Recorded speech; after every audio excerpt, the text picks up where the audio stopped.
One day, I was really hungry, but I made it a point not to eat any sweets. And this particular day, I was fasting for our Lord, for the world.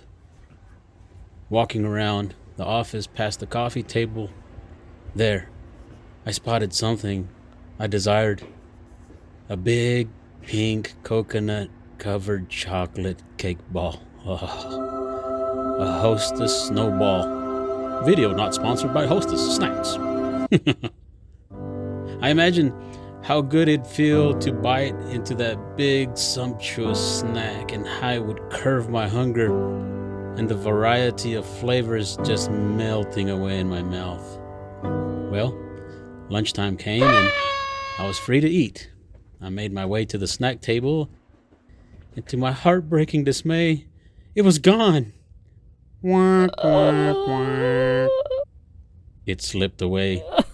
It was perhaps better for me not to eat empty calories. And it happened again.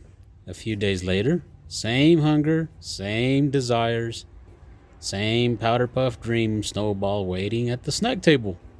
This time, it was really there for the taking, and I took the last one to my desk. And I sat down and took a big bite into that soft snack. And suddenly, all my dreams that I had fantasized about turned into a horrible, horrible thing right before my eyes. I didn't like what I had tasted. It was maybe spoiled, expired. These marshmallows disappear in your mouth into nothing like cotton candy, but the overall taste was kind of gross. I think I forced myself to eat the rest, but never again would I desire what I had desired. It is like that with whims and fantasies and temptations. Whatever you may be thinking about right now, realize most fantasies aren't what they seem. I remember years ago, I was fantasizing about buying a new RV to replace my little old beat-up RV. I sold the little old motorhome to a man and his son who left so happy with it. It felt good to let it go to them. And soon, I bought a nearly 40-foot, nearly brand new motorhome, a toy hauler. That was the subject of my dreams. It has a garage in the back. I mean, I love to race. I loved to travel, and I dreamed of all the places I would race and take the huge motorhome with a garage in the back.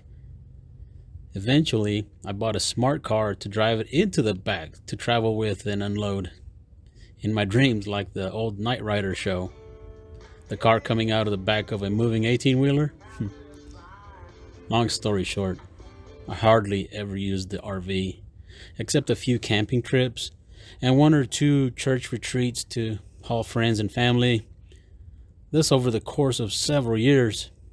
My dreams were not what they seemed. It was a hassle to maintain and to maneuver around. It was 13 foot tall. And one time I stopped traffic when I realized I couldn't go under a bridge, and I had to try to back out while people honked angrily at me. The payments never stopped, and it seemed like the bank loan I signed was a shark deal.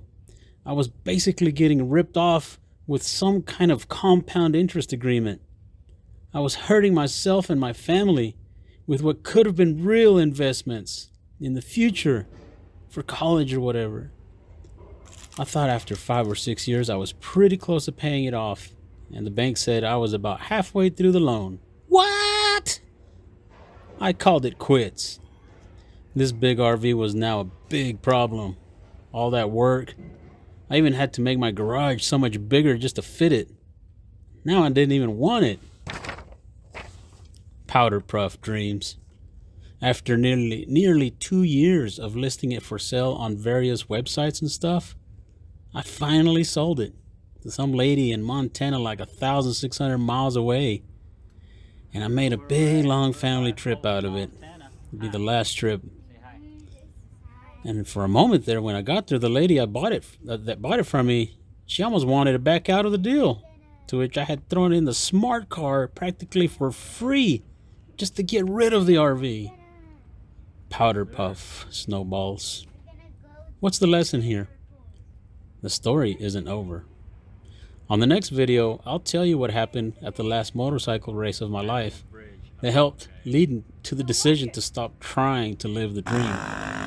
For now, I ask you to see like that ski and see video that I made. Look ahead. Don't just look at your current desires. It's not worth it, my friend. We fall into temptation, and the fantasy is a lie. The devil tricks us and reels us in with lures and temptations. What am I doing now with my fantasies? Well, lately I've fantasized about motorcycles, another kind. I've always had motorcycles. Now it's another one, another dream. But what have I done to curb these temptations? Well, I pray and offer my temptations in my prayers, asking for help from above. And I look ahead, and I use history to learn. It's not worth it.